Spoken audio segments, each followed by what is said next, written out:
অভিনয়ের দিক থেকে সাকিব খান নাকি পাপন ভাই, কে আগায়? আমি পাপন ভাইকে এগিয়ে রাখবো।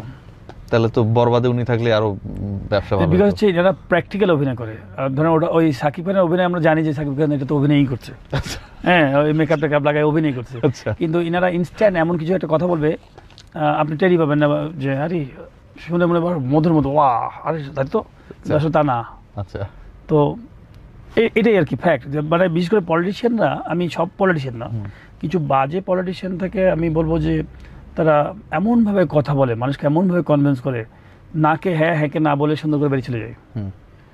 তো বাট অনেক ভালো পলিটিশিয়ান আছে যারা ডেডিকেটেড দেশের জন্য, মানুষের জন্য, কিন্তু এই খারাপ পলিটিশিয়ানের জন্য মানে ভালো পলিটিশিয়ান তখন আলটিমেটলি ইয়ে হয়ে যায়, সাফার করে। কিপিং এ ধরেন হচ্ছে মানে দাঁড় করানো হবে বাংলাদেশের একজনকে, গুরুত্বপূর্ণ ম্যাচ চলতেছে, মুশফিকুর রহিম নাকি খালেদ মাসুদ পাইলট? বর্তমানে না আগে? বর্তমানে আগেটাই কি? আমি তাকে মুশফিকুর রহিমকে দাঁড় করে দেবো। কি কারণে? বিকজ ও ইয়াং।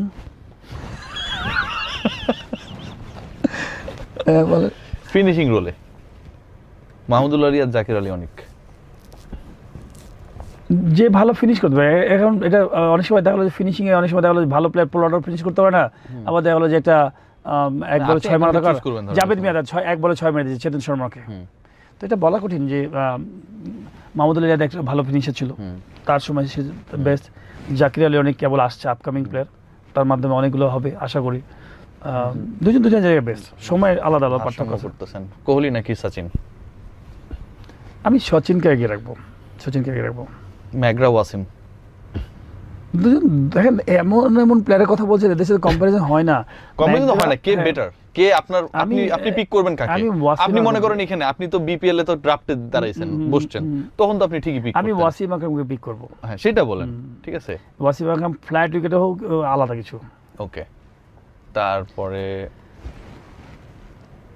আপনি বলেন তো রিয়াসাত না দেব? রিয়াসাত। কেন? কারণ আমি তো আমি দেব চৌধুরী, সো আমি তো আমাকে চুজ করব। আচ্ছা, বিডি কিক টাইম নাকি আপনি? আমি না হলে তো বিডি কিক টাইমে এখানে থাকতাম না, ঠিক আছে। বিডি কিক টাইম কাউরে নিতেও না। এই ভাই পয়সা দিনি কিন্তু অনেক বদমাশি করছে, বলো। হ্যাঁ সব অ্যালাউড এখানে। একটা কঠিন প্রশ্ন করবো। এত কঠিন হয়ে যাচ্ছে কেন? সিম্পল। কপি করিম নাকি নাফিসা কামাল? কি কোথায় যায়? অদ্ভুত তো। খেলোয়াড় মানুষ ভাই, খেলোয়াড় বলেই তো বলছি। হ্যাঁ না, দুই অঙ্গনের মানুষ। একটা হচ্ছে অপি করিম, আমি যত ওনার সাথে আমি অভিনয় করার সুযোগ হয়েছিল, সেই কারণেই চমৎকার অভিনেত্রী। সেই কারণেই বলছি আমি একদিন একটা লাইভ তার একটা অভিনয় দেখেছিলাম, সেই কারণেই বলছি। ওয়া চোখের মধ্যে দেখি মানে ওপেন স্টেজের মধ্যে কাঁদতে শুরু করে দিল, মানে ওপেন, মানে কি করে সম্ভব? আমি চিন্তালাম যে আসলে সলিড কোয়ালিটি অভিনেত্রী। আর নাফিসা কামালের জায়গায় এসে তার ভালো। আমি যত জানি সে